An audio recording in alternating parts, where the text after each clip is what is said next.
nañ ko gaaw a jox carte membre Qatar.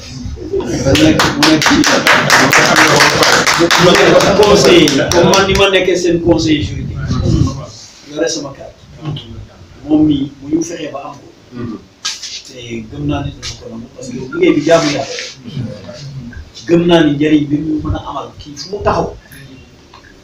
délégation bu mu bokk fu mu taxaw. muy assemblée bi fu mu munti doon. bu ñu waxee dinañ xam ne yéen ñu wax xam ne. waaw parce que kii ñoom ñoo ko waroon teg seen bopp. bañ ko bàyyi mu dem. waaw ñun nag bu ñu fexoon ba am ko. defe naa fu ñu ànd ak moom taxaw lu ñu bëgg ci médecine traditionnelle danañ xam ni ñu koy waxee te danañ ñu ko doon. waaw donc man proposition moom laa koy def. am na ba pare. am na ba pare. yàllaa la ji yow daal man gëm naa ni yàllaa la ji parce que ba ma lay woo yaakaar a taxoon na wala parce que xam naa ni yow bii buñ doon wax kan moo jur texte yi médecine traditionnelle kan moo ko yar ministère kan moo ko doon topp comme ni ko kii waxee yow bii la bu yàlla defee na am na ci suñu biir gëm naa ni dana yombal liggéey loolu laa yaakaar.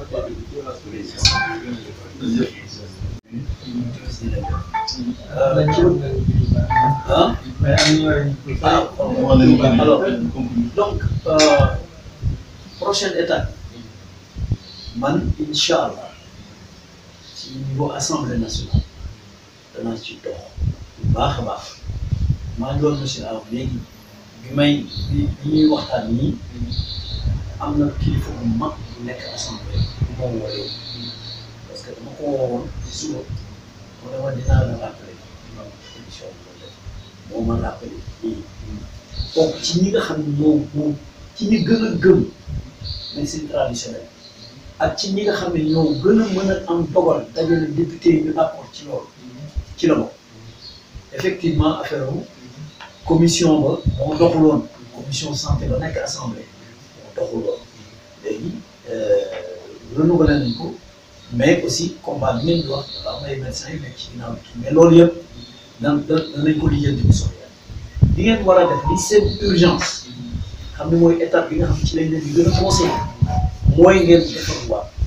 organiser wu seen biir yéen waa fédération pour que ëllëg loi bi muy agsi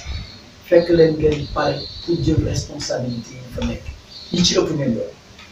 parce que am na ñeneen ñu fi nekk am na ay lobby yeneen ñu fi nekk ñoo xam ni danañu bëgg a buuxante pour jël place yéen na leen fekk ngeen pare bi mooy ngeen am doole te doole ji leen ko jox mooy ngeen dajaloo gën a organiser man conseil boobu mooy premier ko parce que dama gis liy ñëw ëllëg bu ëllëgee bu dul bu fekkee ni dañu war a fal ay njiit yoo xam ne ñooy jiite conseil national ah yore poste yi nekk président ñu bokk ci bureau exécutif rek yooyu poste bi yooyu ñu ëpp doole dañu def fexe leen ba seen fédération bu taxawee ñu xam ne ñii ñoo yore doole ji ñii ñoo gën a représentatif même boo amee yeneen association yeneen fédération ñu wane daal yéen a ëpp doole yéen a gën a organiser su boobaa nguur bi day d'accord que yéen ngeen yore affaire yi ngeen am seen conseil juridique conseil technique yooyu yëpp ngeen am ko mais na fekk daal ngeen massifier seen mbooloo Touba Linguère ngeen xam Kaolack mbooloo yi ngeen fa am yëpp ngeen dajale xam ne bu ngeen wootee ñëpp ñëw su boobaa loi bi di ngeen mën a peser pour loi bi jàll parce que ñun dox yi ñu ciy dox rek du doy mais yéen seen présence seen teewaay di ngeen di feeñee ci média yi dana wane ni kenn mënu leen contrôler ñuy organiser sauf que loi bi cadre la rek moo xam ni ko wootee mise en place su structure yi dana fekk yéen ngeen pare pour jël poste yi man loolu laa nekk parce que bu boobaa dana am budget dana am yeneen ngeen am ay partenariat xëy na OMS dina leen jox ay financement parce que kii yore doole ji rek dañuy bëgg a waxal. waaw fexe leen ba doole ji nekk ci yéen. loolu daal la. kilifa yi sonn nañ xam naa temps yi mu toll. seer kon fi nekk nii man li ma gis mooy maître Soxna Kane ak monsieur Aliou Ndao li ñu wax dafa jeexal lépp bu fekkee ku ko dégloo xam-xam laa wax ak xel jeexal na lépp leer na nañ parce que comme li sëñ Moussa yi wax nañu ko jàpp mooy ñu jàpp leen moom mu nekk avocat de la FETRAS wala bokk famille traditionnelle bi yëpp sax dégg nga kii ñu def ko conseil spécial comme ni ngeen ko waxee ci FETRAS wala ko sax conseil traditionnel bi yëpp parce que yéen FETRAS bu ñu ko waxee mooy traditionnel bi parce que ñooy ñu fi ëpp bu ñu defee loolu ba pare maître na soxna kan moom mi ngi ci liggéeyam parce que koo xam ne topp na liggéeyam ba actif yi mu actif wax ni li mu bëgg ci ñun nañu ko def kooku kay wax di wàcce na nañ jóg te leen di fas yéene koo defi ji moom mu gis loolu doy na monsieur Aliou Aw bi li mu wax dafa leer bañkat la xam na FETRAS kii bi maanaam fa ñu cosaan ni xam na ko moo ko juddulee yar ko ba mu màgg ba toll fii xëy na su fekkee ne dafa amoon benn diggante boo xam ne dafa retraité dem toog tey xam nañ la ko doon jariñ ñu woo ko indi ko def ko conseil spécial def ngeen ko bis nekk tey lii ñëpp d'accord ngeen ci kon loolu doy na sëkk li ci des mooy nañu tax ñun ñëpp ñu topp ci ginnaaw suñu président fédération te ñur bi Gandigaye ak yéen bi personnel bi ñoom na bi turé ñu indi ñoom suñu sax ñoom xaalitu su ko defee bu boobaa lu ñu soxla lépp bépp yëngal bu ñu war a yëngal wala lu ñu war a def mu contacté monsieur Aliou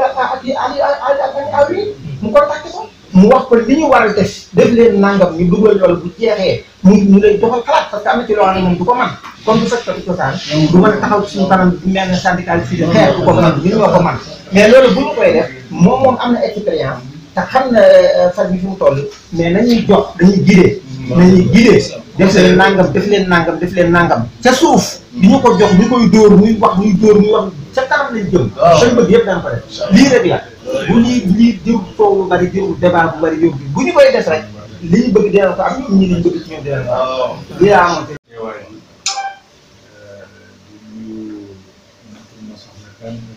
directeur Aliou Aw foog naa ne bu ma njëkkee am rencontré maître ci bureau ci cabinet bu ñu ñëwee bu ñu ci waxtaanee da leen di yóbbante nuyoo li ma leen waxoon ci moom gis-gisam mu waxee gis nañ fekk ngeen ko loolu nee naa leen borom xam-xam la mais ñëpp xam nañ ne occupation bari na waaye keroog 1h30 ñu ngi toog bureau waxtaan nga xam yitte bu mu am ci médecine traditionnelle ak farlu bu mu am bu taxawul waaye nag ne war naa leen ne moom li nekkal askan bi tamit dina ko sàmm bëgg na faj lool waaye tamit askan bi tamit xam na enjeu yi nekk ci médecine traditionnelle maama yi nu mu baree lépp xam na ko donc moom daal mu ngi mun na porter combat bi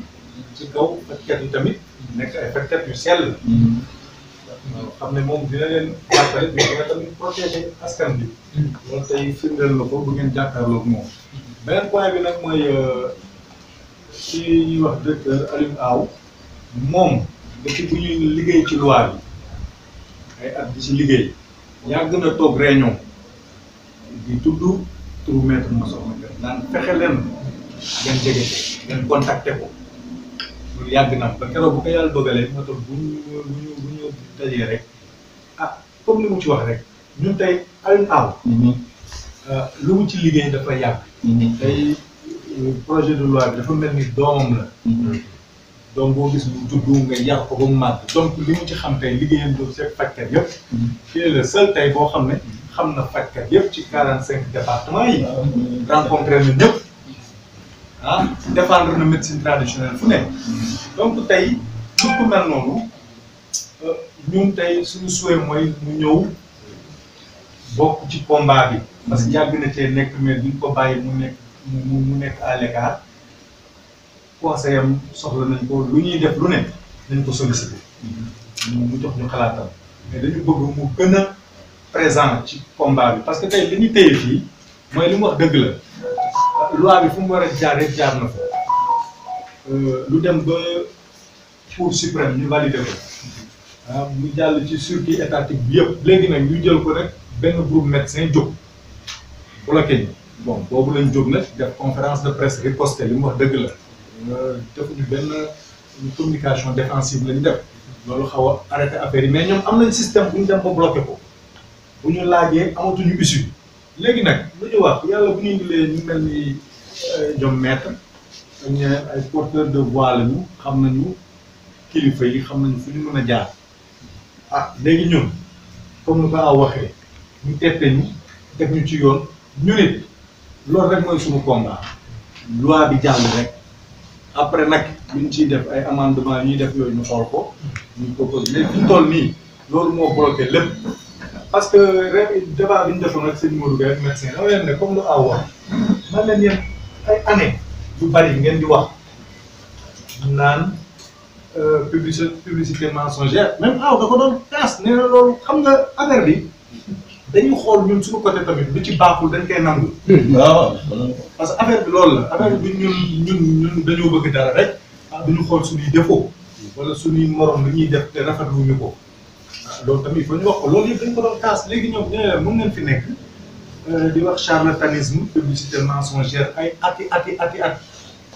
te ñu ne nañu organiser wu ñu liggéey si ak ñoom aaw te projet de loi bi liggéey ci ba mu pare léegi ñu ne dañ koy valider pour encadrer médecine traditionnelle ngeen taxaw ne déedéet loolu day nekk benn contradiction parce que léegi ñun bu ñu toogee defuñu dara mais charlatan yi ku jóg faj léegi da ngeen di xool lu maître wax lu ma leen di war ne dafa xam na société bi du muy doxee am na ñoo xam ne tey seen réew lañ leen dàqee sax ñu fa faj am na loi ñu ñëw fii pour ubbi cabinet fii la ñëwal benn néeg ngay jël wala kii bind sa pancarte teg gis benn journaliste neexal ko toog ci télé bi wax joxe sa numéro nit ñi commencé ñëw loolu population bi nekkul en sécurité te koo fa fekk mënoo ko fa fekk ne ko yow mi tëjal sa cabinet bi wala sa bërëb bi mënuloo ko dara pas de loi donc loolu lu ñuy assister léegi mooy prolifération du charlatanisme loolu rek moo fi nekk léegi loi bi bu ñëwee ah ku nekk dina defaraat toogaay yi ku nekk dina xam ne balaa ngay pratiquer fii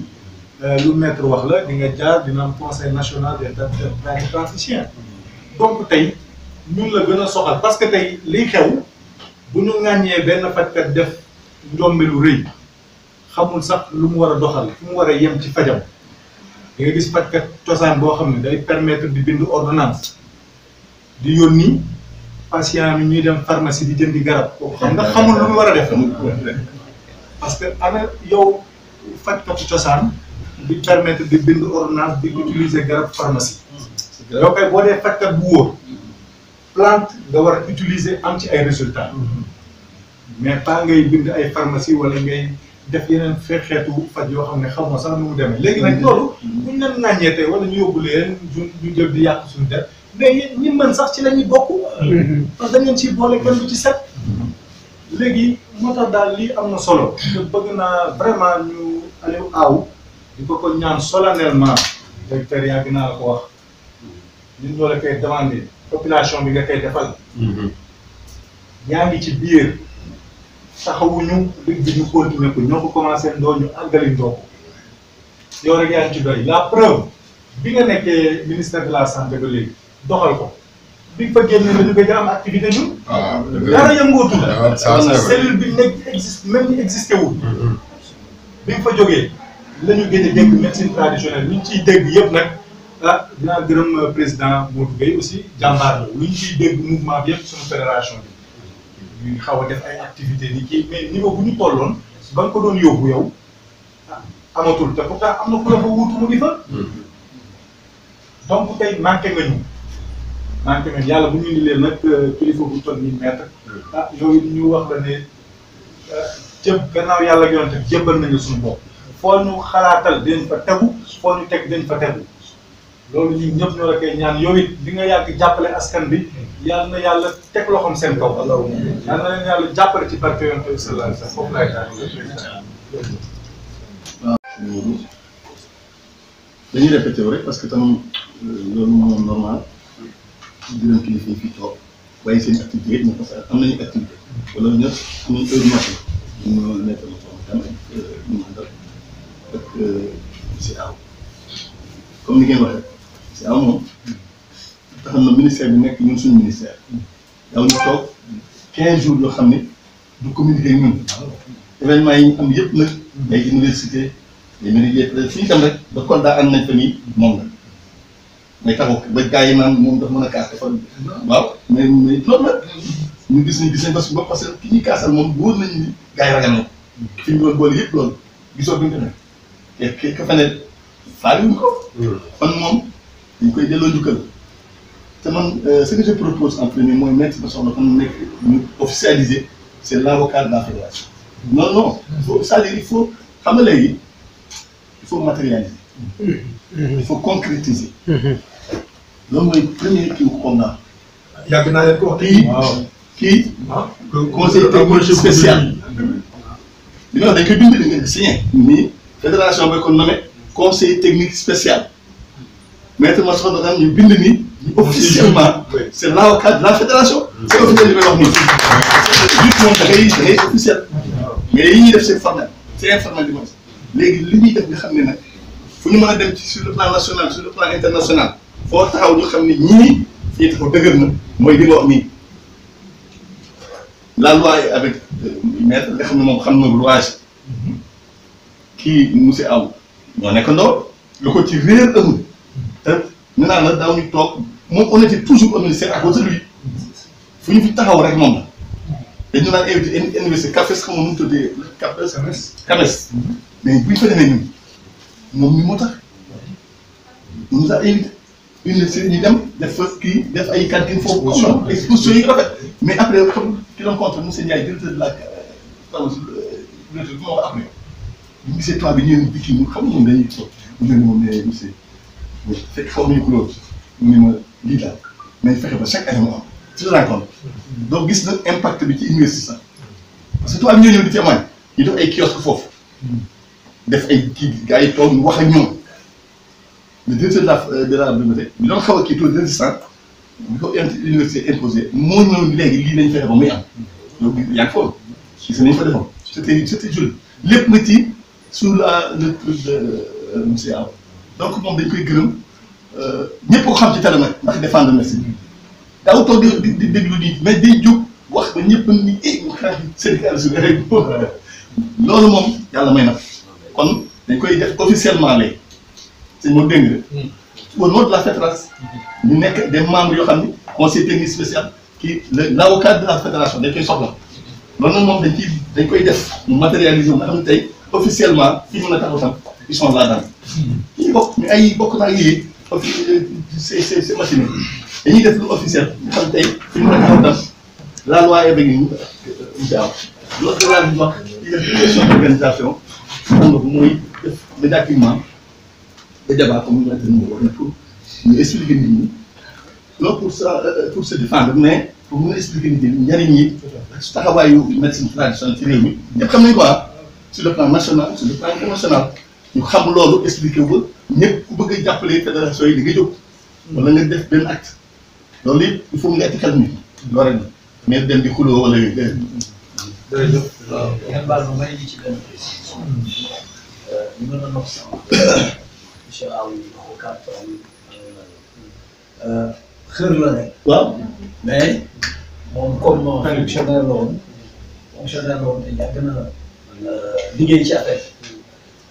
xëy na dina mën a nekk ñu personne de ressource mu nekk conseiller technique comme ni ñu ko waxee nii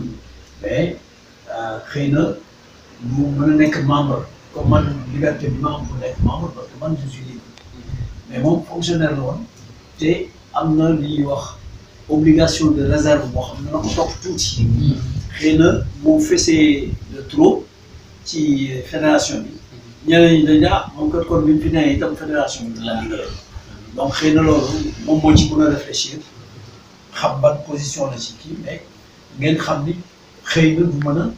fes comme man ni ma mën a fesee ndax sama indépendance su liggéey waaw profession libérale laa nekk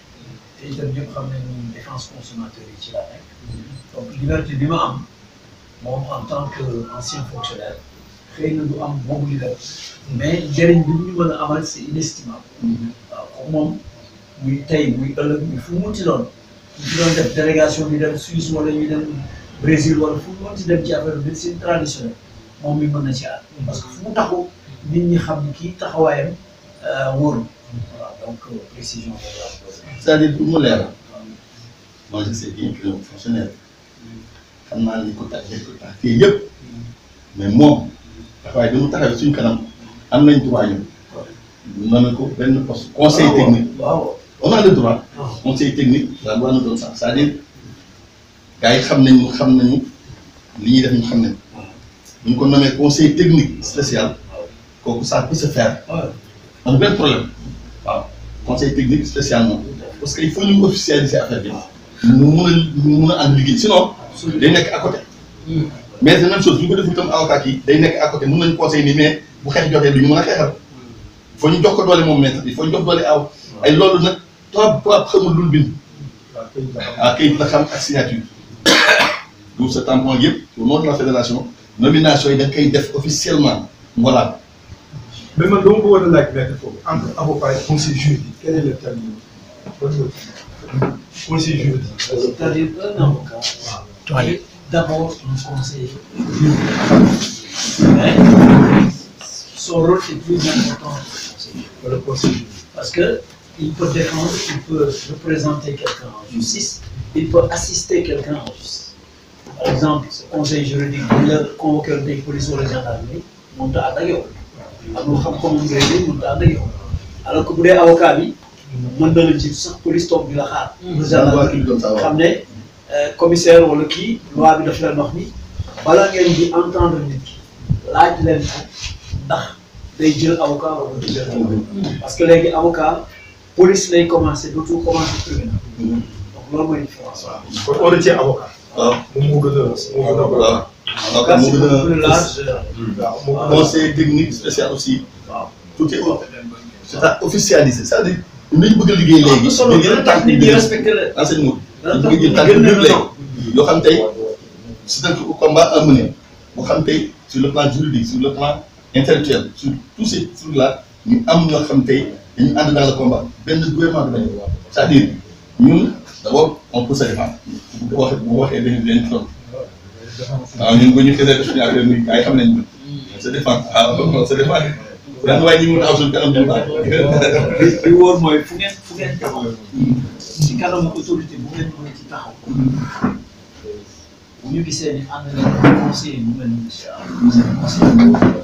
danañ leen jox cër boo xam ni. non avocat bu mel ni xam ne dañuy xam ne li ngeen di wax.